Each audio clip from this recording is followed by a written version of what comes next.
Solo da guitarra, c'è un solo da guitarra. Maravilhoso.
Caros irmãos, muito boa noite, graça e a paz do Senhor Jesus.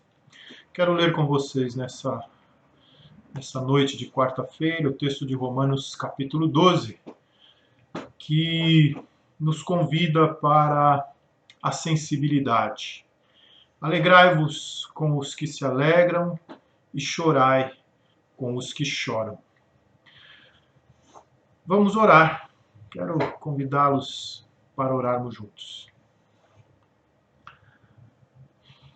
Pai, é noite de quarta-feira e nós nos reunimos em torno da Tua palavra, nós nos reunimos também para a oração e nos colocamos diante de Ti, Senhor.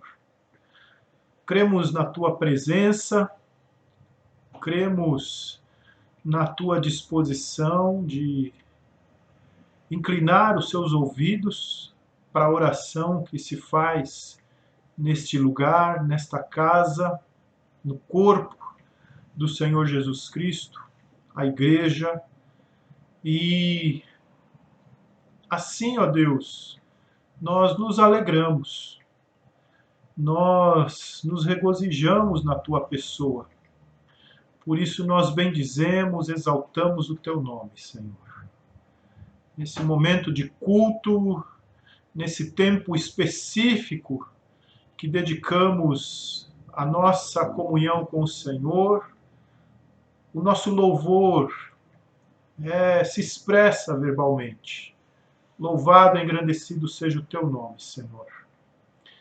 Também, Pai, nos juntamos para a gratidão e queremos dizer ao Senhor que nos alegramos com as pessoas que o Senhor tem curado, com aqueles que o Senhor tem tirado dos seus leitos de enfermidade, que já estão se recuperando. Nós te agradecemos, Pai. Nós te dizemos muito obrigado, porque o Senhor entendeu que seria bom que essas pessoas se mantivessem no nosso meio. Nós nos alegramos e te agradecemos, Pai. Nós não temos clareza dos teus propósitos, dos teus desígnios, nós não temos clareza do porquê que alguns se recuperam, outros vêm a óbito, mas ainda assim, ó Deus, temos certeza da tua soberania e de que o Senhor tem total controle e também os teus propósitos, Pai, em tudo que está acontecendo. Então, muito obrigado, Pai. E a nossa oração é também uma súplica, uma intercessão por aqueles que estão doentes, pessoas próximas, parentes, amigos, vizinhos, irmãos. E pedimos, Pai, para que eles sejam restaurados, para que sejam curados. Nós entendemos que isso é bom para nós, Pai. Isso é bom para aqueles que estão mais próximos, para os parentes, para as famílias. E uma vez que entendemos que é bom, nós te pedimos, Pai. E intercedemos, confiantes na tua provisão. E intercedemos pelos enlutados também. Pessoas que perderam seus queridos. Pessoas que foram surpreendidas pela notícia da morte, do passamento, do falecimento. E nós choramos com estes, Pai. Nós choramos porque a notícia da morte, ela é sempre dolorida. A morte nunca é bem-vinda, ela é inimiga. Nós sabemos que ela foi vencida na cruz por Jesus Cristo, está sendo vencida e precisa ser vencida por nós também. E um dos caminhos para vencermos a morte é chorarmos com os que choram, é lamentarmos, é nos entristecermos, é deixarmos as nossas emoções fluírem e termos a esperança que o Senhor nos dá e sermos alcançados pelo teu consolo, Senhor. E nós te pedimos o teu consolo, Pai. Que a tua palavra, que o que está na tua revelação, que nós podemos compreender aquilo que o Senhor não deixou encoberto, mas revelado, que nós possamos nos valer do poder da tua revelação para alcançarmos o consolo e vivermos a intensidade da esperança que precisamos viver nesse tempo, Pai. Assim nós intercedemos pelos nossos queridos, por pessoas próximas a nós que estão enlutadas, Pai. A nossa oração, Senhor, é singela, é simples e é feita em nome de Jesus, o nosso Salvador. Amém. Muito bem. Alegrai-vos com os que se alegram e chorai com os que choram. Esse é um tempo de nós nos permitirmos a sensibilidade. E em paixão pela vida, é importante termos paixão pela sensibilidade.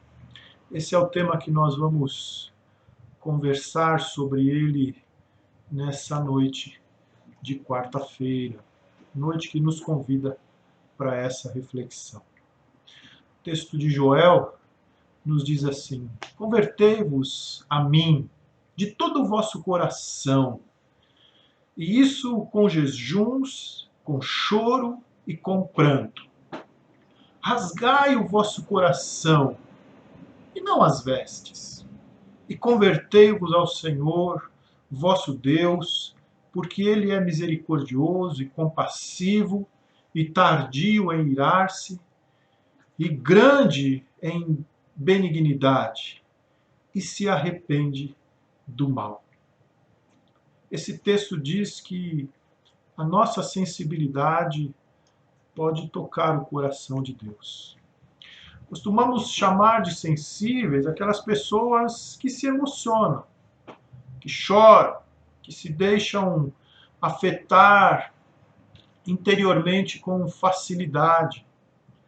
Sensível, no senso comum, é chorão, o melindroso, o sentimental.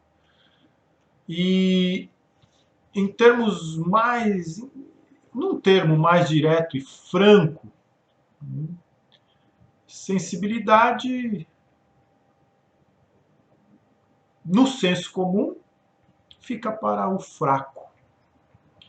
E para muitos, tornou-se sinônimo de fraqueza.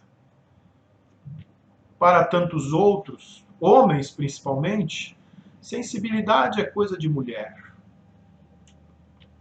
Foi a mentalidade moderna, a mentalidade cartesiana, que legou à sensibilidade um lugar secundário na experiência humana.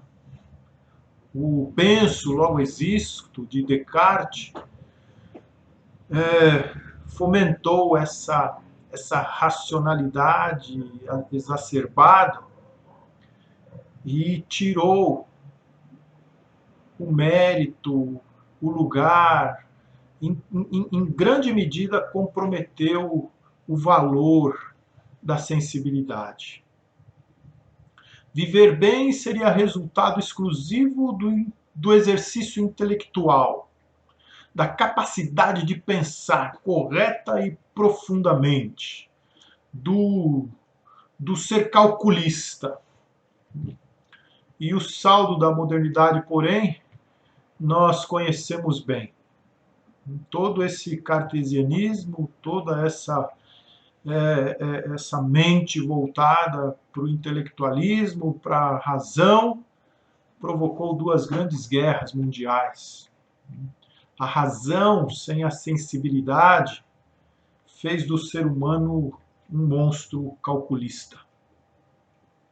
Nosso primeiro desafio, então, é resgatar o conceito de sensibilidade, o conceito mais amplo, o conceito verdadeiro, o conceito que está alinhado à nossa ontologia, ao que nós somos, ao nosso ser, ao que Deus realmente criou. Sensibilidade é uma palavra de origem latina, indica a capacidade de sentir, de perceber. Uma pessoa sensível está em sintonia com o mundo à sua volta, por meio de seus sentidos. Percebe-o, compreende-o. Pouco ou nada lhe escapa. É uma qualidade, é uma bênção. Sensibilidade é potencialidade. Deus nos fez sensíveis. Isto é, pessoas cujos sentidos são capazes de receber as informações do mundo à sua volta, através de diversos órgãos perceptivos. Vemos, ouvimos, tateamos, provamos, cheiramos, aprendemos. Imagine alguém que perdeu a sensibilidade na língua. Esses dias muitas pessoas perderam o seu paladar e já não distinguem mais os sabores. Imagine alguém que perdeu a sensibilidade na pele, já não sente as texturas. Deve ser algo muito desconcertante. Deve ser um caminho para se perderem muito nos desafios da vida. Há pessoas que, tendo perdido a sensibilidade de um determinado órgão, desenvolveram-na maravilhosamente em outro. Mas até que isso aconteça, há um caminho longo, árduo. Numa casa de assistência a pessoas idosas com deficiência visual, existia lá um homem que não enxergava rigorosamente nada, mas ele ouvia com uma precisão e era capaz de ler com os seus dedos. Ele disse que os sentidos têm um potencial que simplesmente não usamos porque temos outros aguçados, né? A nossa visão aguçada nos fez intimidar vários outros sentidos que nós temos, mas que não são muito usados, não são muito estimulados. Então Deus nos fez sensíveis também para a realidade espiritual. Pela fé, tornamo-nos sensíveis ao Espírito Santo, à sua voz, ao seu agir, à sua direção. Você consegue imaginar os benefícios na vida de alguém que ouve Deus falar e pode ser por ele conduzido? Ou ir por onde ele conduzir? Sensibilidade, então, é potencialidade, porque nos faz bem preparados para os desafios que temos diante de nós mesmos. Uma pessoa insensível, seja para com as circunstâncias, seja para com outras pessoas, seja para com Deus, tem menos informações para que ela possa vislumbrar, para que ela possa pensar para decidir. Uma pessoa insensível erra mais e vive mais solitária. Uma pessoa sensível ora para que seja cada vez mais sensível e assim compreenda a vida, os outros e, acima de tudo, compreenda a vontade de Deus para o seu coração. Imagine a força que essa pessoa terá à sua disposição. Sensibilidade é potencialidade. Sensibilidade é também maturidade. Toda pessoa, ao longo da sua história, sofre as feridas provocadas pelos relacionamentos decepcionantes e circunstâncias frustrantes. Impossível passar incólume pela vida. Impossível passar sem sofrimento pela vida. Contudo, cada pessoa lida de um jeito com as suas dores. Cada uma elabora-se de uma forma diferente. Há quem transforme as experiências em crescimento pessoal. Há quem transforme as experiências em traumas e mágoas. Quando alguém lida mal com suas feridas, faz de suas marcas uma fonte de medo, de defesa, de agressão, de rancor. Via de regra, cria para si armaduras emocionais que projetam, que tentam protegê-las de novos sofrimentos. São pessoas que vivem na defensiva. Você já deve ter visto alguém assim. Você fala uma coisa, a pessoa está se defendendo o tempo todo. Mas há um efeito, nisso existe um efeito colateral, né? Uma perda da mobilidade vital, um prejuízo na liberdade.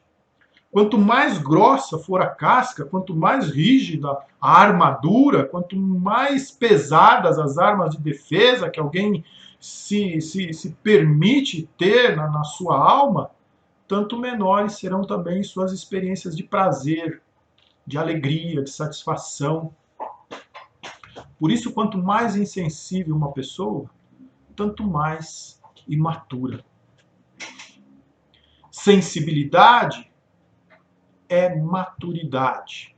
Porque uma pessoa só continua sensível ao longo de sua trajetória se elaborou bem as suas feridas. Já fui machucado por relacionamentos tóxicos, mas a maturidade me ensinou a manter as portas do coração abertas para novos relacionamentos. Já fracassei em empreendimentos importantes, mas a maturidade me ensinou a não desistir de sonhar e continuar tentando. Já passei pelo deserto, mas a maturidade me ajudou a lembrar que mesmo em meio ao deserto, Deus anda comigo e me ajuda nas minhas fraquezas, me ajuda a vislumbrar o oásis. Não preciso mais de cascas, né, de armas de defesa.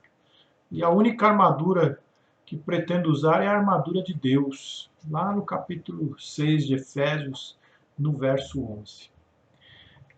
É importante nós trilharmos esse caminho na nossa vida.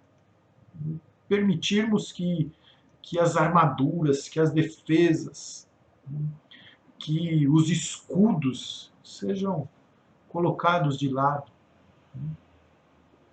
E sensibilidade é também intimidade. A insensibilidade de um coração se traduz em distanciamento relacional. Cascuda e defensiva, a pessoa que se fechou para o mundo mantém as outras à distância. Viu? Gente que não quer intimidade com ninguém, que não quer conversar com ninguém, que fica ali, né, o limite é esse, mais do que isso eu não vou. Quando acha que você está querendo alguma coisa, some e vai embora. Inevitavelmente, essa pessoa mantém Deus à distância também.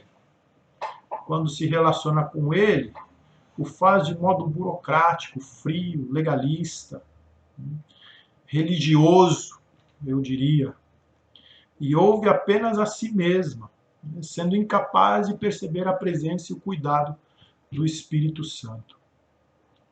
Sensibilidade e intimidade, por outro lado, se confundem. A pessoa sensível continua aberta ao outro e a ser afetada por ele. Empatia é a capacidade de se sentir como o outro. Sentir o que ele sente é uma marca da sensibilidade. O resultado é uma aproximação cada vez mais forte, uma profundidade de relacionamento cada vez maior. Como Paulo escreveu aos Tessalonicenses, lá no capítulo 2, verso 8, ele escreveu assim: sentindo assim tanta afeição por vocês, decidimos dar-lhes não somente o Evangelho de Deus, mas a nossa própria vida, porque vocês se tornaram muito amados por nós. No relacionamento com Deus, portanto, intimidade é fruto da sensibilidade. Mais sensíveis ao Espírito, à palavra e aos relacionamentos no corpo de Cristo, seremos mais íntimos de Deus e mais glorificamos o seu nome no contexto em que vivemos. E não seremos mais como aqueles que, nas palavras do apóstolo Paulo aos Efésios, dizem assim,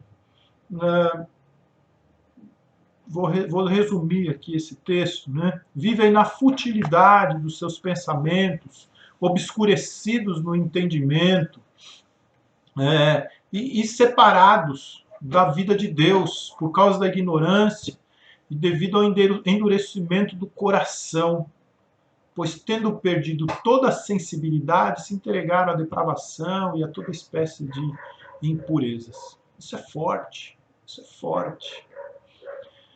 E sensibilidade é também autoridade. Em quem você confia mais? Na pessoa que sabe a dor que você sente por passar pela luta que passa, ou em quem não sabe o que você sente porque permanece insensível à sua dor? Em quem você confiaria mais? Geralmente nós confiamos mais em quem se sensibiliza com os nossos problemas. Em quem diz para você assim, olha, eu já passei por isso também, vivi um tempo com tal e tal dificuldade, posso entender o que você está sentindo, o que você está vivendo, o que você está sofrendo, posso entender como você está feliz, está alegre. Nós confiamos mais em gente sensível. Sensibilidade é autoridade porque desarma o outro. Quando aconselho uma pessoa, mais que convencê-la da lógica assertiva dos meus argumentos, eu quero convencê-la de que me identifico com ela em seu sofrimento e desejo realmente ajudá-la. Eu li um livrinho muito interessante que me esclareceu muito isso. Um livrinho que chama O Curador Ferido. Então, as resistências elas não são vencidas pelo intelecto, muito mais pelo afeto. Eu confio em líderes sensíveis, mais do que em líderes inteligentes.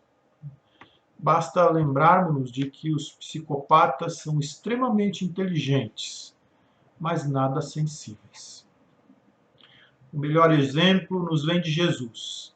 Ele se tornou semelhante a nós em todos os aspectos, para se tornar, na linguagem do autor da Epístola aos Hebreus, sumo sacerdote misericordioso e fiel com relação a Deus e fazer propiciação pelos nossos pecados.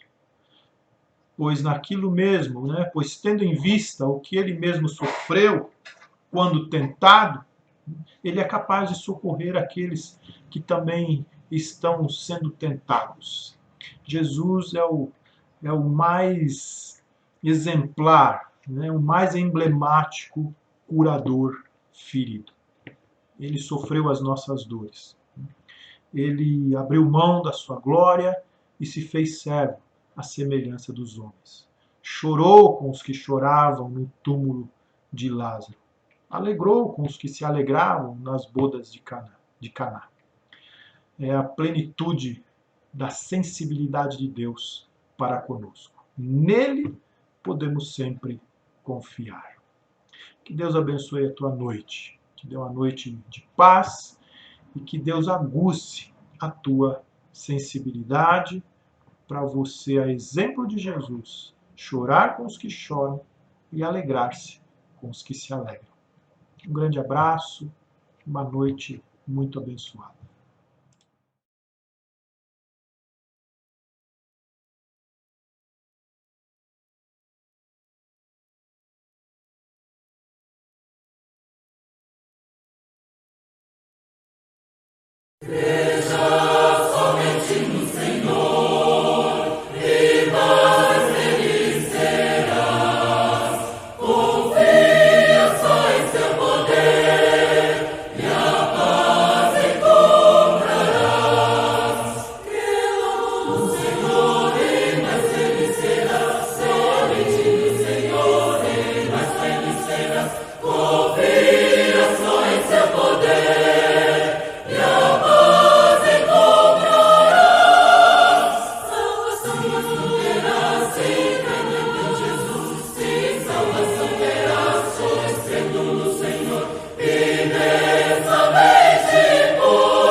Confia só em seu poder.